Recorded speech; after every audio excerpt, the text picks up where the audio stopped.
আসসালামু আলাইকুম প্রিয় শিক্ষার্থীরা, আমরা এবার কথা বলবো যশোর বোর্ড 2025-এর একটি বোর্ড প্রশ্ন 12 অধ্যায় থেকে। তো তাহলে চলো আমরা আগে উদ্দীপকটা বোঝার চেষ্টা করি এবং সেখান থেকে প্রশ্নগুলোর অ্যান্সার করার চেষ্টা করি। আচ্ছা, তো আমরা দুইটা বিক্রিয়ার মতো করে দেখতে পাচ্ছি, আমরা তিনটা বিক্রিয়ার মতো করে দেখতে পাচ্ছি। এক নম্বর বিক্রিয়া বলতেছে অ্যামোনিয়ার দ্রবণ ও আইসোপ্রোপাইল অ্যালকোহলের মিশ্রণ। তার মানে দুইটা জিনিস, একটা হচ্ছে অ্যামোনিয়ার দ্রবণ, তার মানে এখানে পানি মিশ্রিত অ্যামোনিয়া প্লাস আইসোপ্রোপাইল অ্যালকোহল, এদেরকে আমরা এম দ্বারা, মানে এই পুরো দ্রবণটা বা পুরো মিশ্রণটাকে আমরা এম দ্বারা প্রকাশ করতেছি, নাম্বার ওয়ান। নাম্বার টু বলতেছে কি, দেখো, lauryl alcohol plus acid. Lauryl অ্যালকোহলের সাথে আমরা অ্যাসিড মিশাবো, মিশিয়ে আমরা এই বিক্রিয়ার ফলে এন নামক একটা যৌগ এবং পানি পাচ্ছি। পরবর্তীতে এই এন যৌগকে ক্ষারের সাথে বিক্রিয়া করে আর পাচ্ছি এবং পানি পাচ্ছি। সো দুইটা বিক্রিয়া, তো 2 এবং 3 এই দুইটা একটা রিলেশনশিপ, মানে এই দুইটা বিক্রিয়া মূলত একটা জিনিসকে উৎপন্ন করতেছে, কারণ যেহেতু আমরা সংযোগ পাচ্ছি, এখানে এন যৌগ উৎপন্ন হয়েছে, সেই এন যৌগকে আবার ক্ষারের সাথে বিক্রিয়া করে আমি আর পাচ্ছি। সো এন আর এদের মধ্যে একটা রিলেশনশিপ রয়েছে। আর এক নম্বর যৌগটা শুধুমাত্র এম এম নামক একটা যৌগ এখানে উৎপন্ন করতে ব্যবহার করা হচ্ছে। ওকে, ফাইন। এবারে চলো আমরা ধারাবাহিকভাবে প্রশ্নগুলোর অ্যান্সারে যাই। আমাদের প্রথম প্রশ্ন, জীবাশ্ম জ্বালানি কাকে বলে? আচ্ছা, তো দেখো, যদি আমরা জীবাশ্ম জ্বালানির সংজ্ঞায় যাই তাহলে আমরা কি বলতে পারবো? ওকে, সো আমরা এখন সংজ্ঞাটা, জীবাশ্ম জ্বালানির আমরা এখন সংজ্ঞাটা একটু বোঝার চেষ্টা করব যে জীবাশ্ম জ্বালানির সংজ্ঞাটা আসলে কি। খেয়াল করো কি বলতেছে এখানে। এখানে বলতেছে যে জীবাশ্ম জ্বালানি হলো সেই সব জ্বালানি যা শত শত মিলিয়ন বছর ধরে, খেয়াল করো কথাটা, মানে মিলিয়ন বছর মানে কি, অনেক বছর ধরে মাটির নিচে চাপা পড়ে থাকা মৃত গাছ ও প্রাণীর দেহাবশেষ বায়ুর অনুপস্থিতিতে উচ্চ চাপ এবং তাপের প্রভাবে তৈরি হয়। খেয়াল করো, মানে সহজ কথা যদি বলি, আমরা প্রাণী এবং উদ্ভিদ মারা যাওয়ার পর কি করা হয়? মাটিতেই আমাদেরকে মানে দাফন করা হয় বা পুঁতে রাখা হয়, যে যেটাই বলো না কেন। অনলি হিন্দু ধর্ম যেখানে আছে মানে আগুনে তাদেরকে পোড়ানো হয়। তো এই যে আমাদের মাটির নিচে যে দেহাবশেষটা থাকতেছে, ঠিক আছে, তো এখানে এই দেহাবশেষের যে কঙ্কালগুলো আছে, সেই কঙ্কালগুলো কি হয় না, এগুলো তো মাটির সাথে দ্রবীভূত হয় না, এগুলো ডে বাই ডে মাটির নিচে চাপা পড়তে পড়তে, সেখানে মনে করো তাপের একটা ফ্যাক্টর থাকে, অক্সিজেন থাকে না, এই অনেকগুলো ফ্যাক্টর সেখানে কাজ করে, করতে করতে গিয়ে একটা সময় সেটা একটা জ্বালানিতে পরিণত হয়। সেই জ্বালানিটাকেই মূলত বলা হয় মানে জীবাশ্ম জ্বালানি। এবং আমরা সেখানে এই জীবাশ্ম জ্বালানির এক্সাম্পল হিসেবে আমরা কয়লার কথা বলতে পারি, পেট্রোলিয়ামের কথা বলতে পারি, প্রাকৃতিক গ্যাসের কথা বলতে পারি, ইত্যাদি ইত্যাদি। সো এইগুলো কিন্তু এই আমাদের সংজ্ঞার মধ্যে চলে আসতেছে। আচ্ছা, গেল ক নাম্বার কোশ্চেনের অ্যান্সার। খ নাম্বার কোশ্চেনের অ্যান্সার কি বলছে দেখো, কণার গতিতত্ত্ব কি ব্যাখ্যা করো। কণার গতিতত্ত্ব। আচ্ছা, সো আমরা এখন কণার গতিতত্ত্বটা বোঝার চেষ্টা করব যে কি বা কাকে বলে। ওকে, সো দেখো কি বলতেছে যে আন্তঃকণা আকর্ষণ শক্তি এবং কণাগুলোর গতিশক্তি দিয়ে পদার্থের কঠিন, তরল এবং গ্যাসীয় অবস্থা ব্যাখ্যা করাকে কণার গতিতত্ত্ব বলে। তো আমরা এখানে যে জিনিসগুলোর কথা বলতেছে, আন্তঃকণা আকর্ষণ শক্তি, আন্তঃকণা আকর্ষণ শক্তি এবং কণাগুলোর গতি শক্তি। তাহলে এই যে দুইটা টার্ম, কোন একটা পদার্থের কঠিন, তরল, বায়বীয় অবস্থাকে তুমি ব্যাখ্যা করতে চাও, তো সেখানে তোমার দুইটা টার্ম লাগবে, একটা হচ্ছে আকর্ষণ শক্তি, একটা হচ্ছে কণাগুলোর গতি শক্তি। এই দুটো জিনিসের সমন্বয়ে আমরা কোন একটা পদার্থ কঠিন অবস্থায় আছে নাকি তরল অবস্থায় আছে নাকি গ্যাসীয় অবস্থায় আছে, এগুলো আমরা সহজেই ব্যাখ্যা করতে পারি। আচ্ছা, ফাইন, গেল। এবারে আসো নেক্সট যে জিনিসটা বলছে, প্রতিটি পদার্থই ক্ষুদ্র ক্ষুদ্র কণার সমন্বয়ে গঠিত।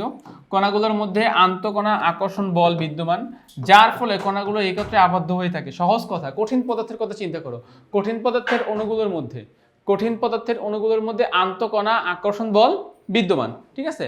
তো এটাই বলতেছে, সো আকর্ষণ বল যেহেতু রয়েছে, এই জন্য কঠিন পদার্থের একটা নির্দিষ্ট আকার দেখা যায়, একটা আকৃতি দেখা যায়, যেরকম ধরো একটা বল শক্ত গোলাকার দেখা যাচ্ছে, আমি দেখতে পাচ্ছি, এইভাবে আর কি। আবার কণাগুলোর মধ্যে গতিশক্তিও বিদ্যমান, তাহলে কঠিন পদার্থের মধ্যে আকর্ষণ বলটা যেহেতু বেশি, এর গতিশক্তিটা কম। গতিশক্তি মানে কি, কণাগুলো মুভ করে। এখন কঠিন পদার্থের কণাগুলো তো মুভ করে না, একটা নির্দিষ্ট জায়গায় তারা আবদ্ধ হয়ে থাকে আর কি। তো বলতেছে দেখো, তাপমাত্রা বাড়লে কণাগুলোর গতিশক্তি বাড়তে থাকে এবং তারা দ্রুত চলে। আবার তাপমাত্রা কমলে গতিশক্তিও কমে যায়। এই তত্ত্বের মাধ্যমে তাপ প্রয়োগে পদার্থের অবস্থার পরিবর্তনকে কঠিন, তরল এবং গ্যাসীয় ব্যাখ্যা করা যায়। মানে সহজ হিসাবে যদি আমি তোমাদেরকে একটু মানে দেখাতে চাই, আচ্ছা দেখো, তাহলে আমরা এটাকে এইভাবে জাস্ট এক্সপ্লেন করতে পারি যে কঠিন পদার্থের ক্ষেত্রে কি হচ্ছে দেখো, কঠিন পদার্থের মধ্যে কণাগুলোর মধ্যে আকর্ষণ শক্তি অনেক বেশি, গতিশক্তি নাই বললেই চলে, একদম জিরো, কম। আবার তরল অবস্থার মধ্যে কি হয় বলতো, আকর্ষণ শক্তি একটু কমে যাচ্ছে, গতিশক্তি একটু বেড়ে যাচ্ছে কণাগুলোর মধ্যে, কারণ তাপ প্রদান করেছে তুমি। আবার গ্যাসীয় পদার্থের মধ্যে কি হচ্ছে, আকর্ষণ শক্তি অনেক কমে যাচ্ছে, গতিশক্তি অনেক বেড়ে যাচ্ছে, কারণ ফাঁকা স্পেস ক্রিয়েট হচ্ছে, ইজিলি কণাগুলো মুভ করতে পারবে। তো এই কথাটাই বোঝানো হচ্ছে যে কোনো একটা পদার্থের অবস্থাকে তুমি চাইলে কণার গতিতত্ত্ব দিয়ে প্রকাশ করতে পারো, এবং এই কণার গতিতত্ত্ব দিয়ে প্রকাশ করতে তোমাকে সাহায্য করবে দুইটা জিনিস, একটা হচ্ছে কণাগুলোর গতিশক্তি, একটা হচ্ছে কণাগুলোর আন্তঃকণা আকর্ষণ শক্তি। ব্যাস, আমাদেরকে ক্ষতে এই জিনিসটাই মূলত বোঝানো হয়েছে। আমরা এবার যাবো আমাদের গ এর প্রশ্নে। গ এর প্রশ্নে কি বলেছে দেখো, গ এর প্রশ্নে বলেছে যে এম যৌগটি পরিষ্কারক হিসেবে কাজ করে বর্ণনা করো। আচ্ছা, এম যৌগটি আসলে কে বলতো? এম যৌগটা মূলত একটা গ্লাস ক্লিনার। আমরা জানি অ্যামোনিয়া দ্রবণ ও আইসোপ্রোপাইল অ্যালকোহলের সমন্বয়ে কি তৈরি করা যায়, গ্লাস ক্লিনার প্রস্তুত করা যায়। তো আমরা সেই প্রশ্নগুলোই এখানে অ্যান্সার করব, বা আমরা বোঝার চেষ্টা করব যে কিভাবে এখান থেকে আসলে গ্লাস ক্লিনার বানানো যায়। ওকে ফাইন, তো তাহলে দেখো আমরা আগে দুইটা জিনিস একটু এখান থেকে একটু বোঝার চেষ্টা করি। আচ্ছা, ফার্স্টে যে জিনিসটা দেখো, বলছে অ্যামোনিয়া দ্রবণ। অ্যামোনিয়া দ্রবণ তার মানে কি? তার মানে এই যেই অ্যামোনিয়া NH3, তাই না? NH3 অ্যামোনিয়ার সাথে পানি মিশাও H2O, অ্যামোনিয়ার সাথে পানি মিশাও কি উৎপন্ন হবে? Ammonium hydroxide. Ammonium hydroxide NH4OH, ammonium hydroxide. হ্যাঁ, তাহলে অ্যামোনিয়া এবং পানি বিক্রিয়া করলে কি উৎপন্ন হবে? অ্যামোনিয়াম হাইড্রোক্সাইড উৎপন্ন হবে। তো এই অ্যামোনিয়াম হাইড্রোক্সাইডকে আমরা কাঁচ বা গ্লাস পরিষ্কারক হিসেবে ব্যবহার করতে পারি। প্লাস এর সাথে কি আছে? এর সাথে আছে আইসোপ্রোপাইল অ্যালকোহল। তো এই দুটো জিনিস কিন্তু মিশে যাবে, এই দুটো জিনিসই আমার মিশে যাবে। এখন এই দুইটা জিনিসের কাজ দুই রকমের, সেম কাজ না, এরা দুজনে একসাথে সেম কাজ করে না, এরা দুজনে ভিন্ন ভিন্ন রকমের কাজ করে। আমরা এখন সেই কাজগুলোই দেখবো যে কার কাজ আসলে কি। খেয়াল করো, অ্যামোনিয়াম হাইড্রোক্সাইডের কাজটা কি? অ্যামোনিয়াম হাইড্রোক্সাইডের কাজ হচ্ছে গ্লাসের সাথে যে তেল বা চর্বি লেগে থাকে সেই তেল বা চর্বিকে রিমুভ করা। গ্লাসের সাথে যে তেল বা চর্বি লেগে থাকে সেই তেল বা চর্বিকে দূরে সরানো। তো এখন দেখো এখানে একটা বিক্রিয়া হচ্ছে, এটা হচ্ছে তেল বা চর্বির সংকেত C17H35 COOR, আর এর মান চেঞ্জ হতে পারে। আচ্ছা, এর সাথে অ্যামোনিয়াম হাইড্রোক্সাইড মিশাও, তো কি হবে? এই OH যাবে আর এর সাথে, আর এই আর এর জায়গায় যাবে কি? Ammonium NH4। তো দেখো এই যে এখানে NH4 বসলো আর OH, এটা একটা অ্যালকোহল উৎপন্ন হলো। তাহলে আমরা এখান থেকে বলতে পারি এটা একটা সাবানের মতো। এটার নাম হচ্ছে অ্যামোনিয়াম স্টিয়ারেট সাবান। এ কি করে? এই তেল বা চর্বিকে, এই যে তেল বা চর্বি ছিল, এই তেল বা চর্বিকে ভেঙে ফেলে আস্তে আস্তে অণুতে, তেল বা চর্বিতে শক্ত একটা জিনিস লেগে থাকে কাচের গায়ে, এটাকে সে দুর্বল করে দেয়, কাছ থেকে সে দুর্বল করে দেয়। আচ্ছা, নাম্বার 1 গেল এটা।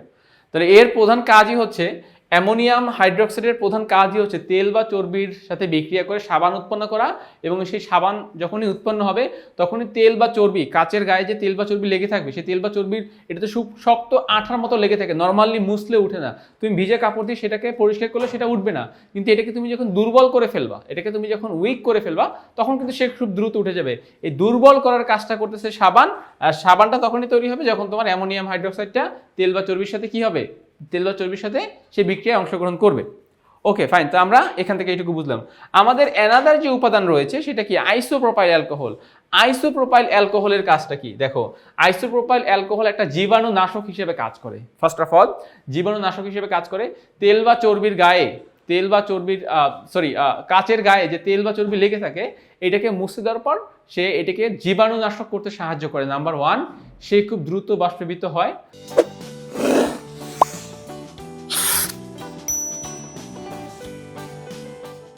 তারপরে দাগহীন ও চকচকে করে, এবং আরো অন্যান্য উপাদানের কাজটা সে করে থাকে আর কি। অর্থাৎ প্রাথমিক কাজটা করে অ্যামোনিয়াম হাইড্রোক্সাইড, অ্যামোনিয়াম হাইড্রোক্সাইডের কাজটা করা হয়ে গেলে সেকেন্ড কাজ ময়লাগুলোকে সরানো, কাঁচটা যেন দ্রুত শুকিয়ে যায়, সেখানে কোনো যেন পানির স্পট না পড়ে, কাঁচের গায়ে যদি কোনো দাগ টাগ লেগে থাকে সেই দাগগুলোকেও সে রিমুভ করতে সাহায্য করে, এবং ফাইনালি জীবাণুনাশক হিসেবে কাজ করে। সো এই কাজটা কার?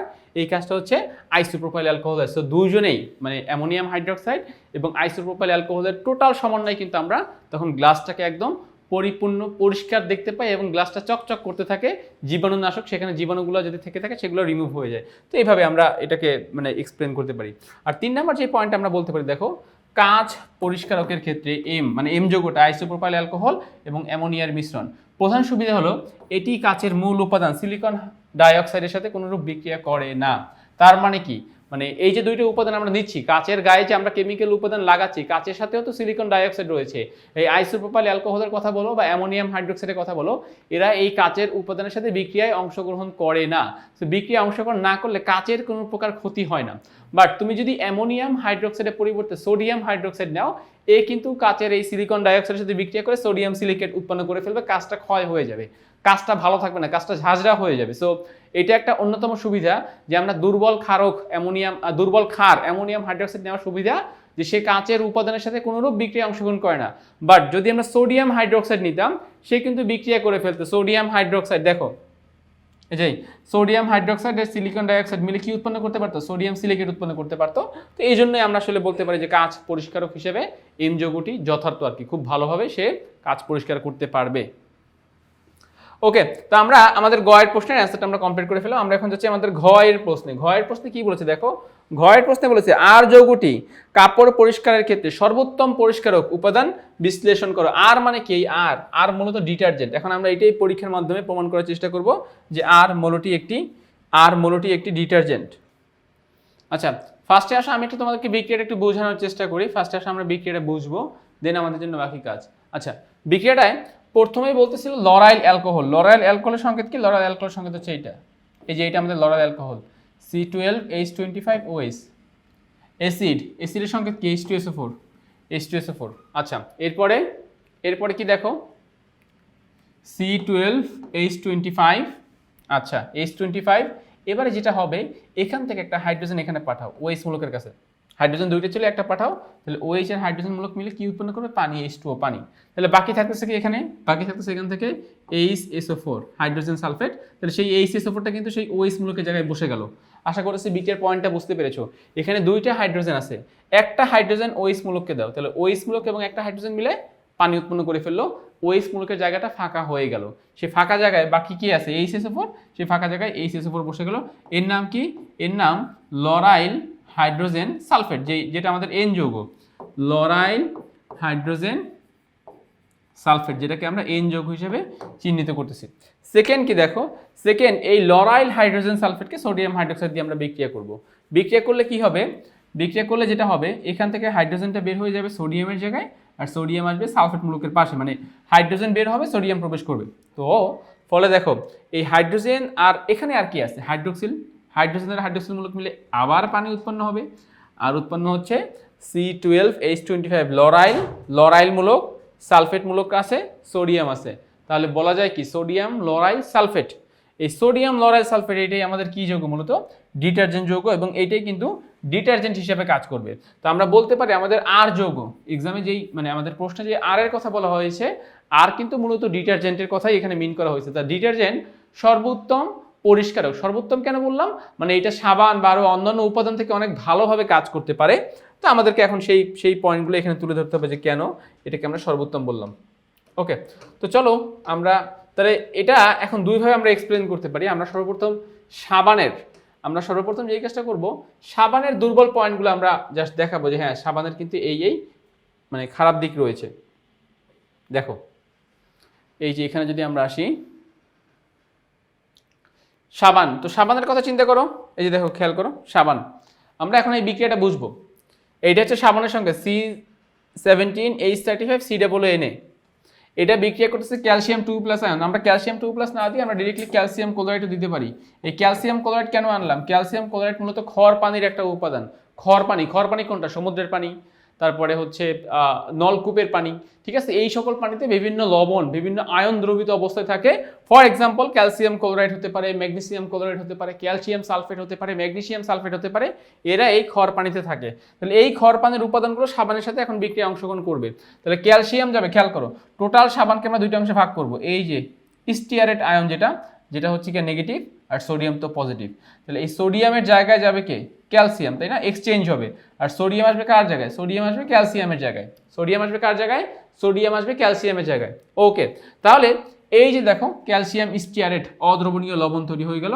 যেহেতু ক্যালসিয়ামের যোজনী 2, তখন আমি কি করব? ব্র্যাকেট দিয়ে যোজনী এক্সচেঞ্জ করবো। সো ক্যালসিয়ামের 2 বসলো এইখানে, আর স্টিয়ারেটের 1 ক্যালসিয়ামের পাশে বসে গেল। আচ্ছা, ওকে। দেন সোডিয়াম আর ক্লোরিন মিলে কি উৎপন্ন করবে? সোডিয়াম ক্লোরাইড, অ্যানাদার লবণ। সোডিয়াম এবং ক্লোরিন মিলে সোডিয়াম ক্লোরাইড লবণ উৎপন্ন করবে। আচ্ছা, তো এই যে ক্যালসিয়াম স্টিয়ারেট তৈরি হলো, ক্যালসিয়াম স্টিয়ারেট তৈরি হলো, এই ক্যালসিয়াম স্টিয়ারেট হচ্ছে অদ্রবণীয় গাদ, মানে এটা সাবানকে ফেনা তৈরিতে বাধা প্রদান করবে। তার মানে সাবান দিয়ে কখনোই খড় পানিতে জামা কাপড় সুন্দরভাবে পরিষ্কার করা যাবে না। নাম্বার 1 গেল এটা। তো সাবানের একটা উইকজন আমরা পেয়ে গিয়েছি। এবারে আসো ডিটারজেন্টের কাছে। ডিটারজেন্ট কিন্তু এরকম কোনো কাজ করে না। ডিটারজেন্ট কখনোই খড় পানিতে যেই আয়নগুলো থাকে বা যে লবণগুলো থাকে, যেরকম ক্যালসিয়াম ক্লোরাইড, ডিটারজেন্ট কখনোই সেই ক্যালসিয়াম ক্লোরাইডের সাথে বিক্রিয়ায় অংশগ্রহণ করে না। তো আমরা যদি বিক্রিয়ায় অংশগ্রহণ না করে তাহলে সে কি ফ্রেশ থাকবে? সে অবশ্যই ফ্রেশ থাকবে সেখানে। তো আমরা এখন এই পয়েন্টগুলো এখানে সহজে এরকম ব্যাখ্যা করে দিব। খেয়াল করো কীভাবে ব্যাখ্যা করতে পারি। তো সাবান কি হয় দেখো, ধরো সাবান এরকম লিখলে আর ডিটারজেন্ট এরকম লিখলাম, আমরা জাস্ট পয়েন্ট করে দিব আর কি। তো সাবান কি খড় পানিতে কার্যকর নয়, তাই না? খড় পানিতে সে কার্যকর নয়। আর ডিটারজেন্ট কি খড় পানিতে সে কি হয় বলো তো, কার্যকর হয়। তারপর সাবান আরো কাজ করতে পারে না। যেরকম সাবান কি করতে পারে না, সাবান অম্লীয় ক্ষারীয় মাধ্যমে কাজ করতে পারে না। অম্লীয় ক্ষারীয় মাধ্যমে মানে কোনো একটা দ্রবণ যদি অম্লীয় হয় বা মানে পিএইচ এর মান যদি কম থাকে বা বেশি থাকে, তখন সেখানে সাবান কি হয় না, কার্যকর হয় না। বাট ডিটারজেন্ট কিন্তু সেখানেও কি হয় বলো তো, ডিটারজেন্ট সেখানেও কার্যকর হয়। অম্লীয় এবং ক্ষারীয় ডিটারজেন্ট সেখানেও কি হয়, কার্যকর হয়। এই গেল দুইটা। আচ্ছা গেল অম্লীয় এবং ক্ষারীয় মাধ্যমে সেখানে কার্যকর হয় না। ও সরি, আমি অকার্যকর লিখছি। আচ্ছা একটা লিখলেই হয়। অম্লীয় এবং ক্ষারীয় মাধ্যমে অকার্যকর মানে সে কার্যকর না, বাট এই ডিটারজেন্ট সেখানে কার্যকর। তারপরে জলীয় অজলীয় বলতে একটা কথা আছে। আচ্ছা, সো আমরা লিখতে পারি অজলীয়। আচ্ছা, অজলীয় বলতে কোনটা, তরল পদার্থ বাট পানি না, ঠিক আছে? তরল পদার্থ বাট পানি না, যেরকম কেরোসিন হতে পারে, মধু হতে পারে, যে কোনো তেল হতে পারে। অজলীয় মাধ্যমে অকার্যকর মানে কার্যকর হয় না, সে কার্যকর হয় না। বাট ডিটারজেন্ট কিন্তু সেখানেও কার্যকর। তার মানে এই যে আমরা যে সর্বোত্তম পরিষ্কারক বলতেছি ডিটারজেন্টকে, কেন? সে দেখো সব জায়গাতেই ফিট। সে খড় পানিতেও ফিট, সে অম্ল এবং ক্ষার উভয় দ্রবণেও ফিট, সে অজলীয় মাধ্যমেও ফিট, সব জায়গাতেই ডিটারজেন্ট ফিট। কিন্তু সাবান কিন্তু সব জায়গাতে ফিট না। দেখো সব জায়গাতে সে অকার্যকর, খড় পানিতে সে ফেনা উৎপন্ন করতে পারতেছে না। তারপরে আমরা তার অম্লীয় এবং ক্ষারীয় মাধ্যমে সে অকার্যকর, অজলীয় মাধ্যমে সে অকার্যকর। সো এই যে মানে দিকগুলো বিবেচনা যদি আমরা করি, এই দিকগুলো বিবেচনা করলে বলা যায় অবশ্যই ডিটারজেন্ট সাবান থেকে অনেক ভালো এবং উত্তম পরিষ্কারক, মানে সর্বশ্রেষ্ঠ পরিষ্কারক হিসেবে আমরা তাকে স্বীকৃতি প্রদান করতে পারি। তাহলে আমরা কিন্তু আমাদের এই অ্যান্সারে এই কথাগুলোই ব্যাখ্যা করতে পারি। তাই এই সকল ভিত্তিতে বলা যায় যে আমাদের ডিটারজেন্ট কি একটা উত্তম পরিষ্কারক হিসেবে কাজ করবে। আচ্ছা, তো তাইলে তোমরা আশা করতেছি এই প্রশ্নের ক খ গ ঘ 4টা প্রশ্নের অ্যান্সারই প্রপারলি বুঝতে পেরেছো, তোমাদের কোনো সমস্যা নাই। তো আমরা আজকে সৃজনশীল পর্বটি এখানেই শেষ করতে চাচ্ছি। আশা করতেছি তোমাদের যে সমস্যাগুলো ছিল এই প্রশ্ন রিলেটেড, সেগুলো সব এই ভিডিওর মাধ্যমেই দূর হয়ে যাবে। তো তাহলে আজ এই পর্যন্তই, নতুন কোনো পর্বে তোমাদের সাথে দেখা হবে। ততক্ষণ পর্যন্ত সবাই ভালো থাকো, সুস্থ থাকো, আল্লাহ হাফেজ।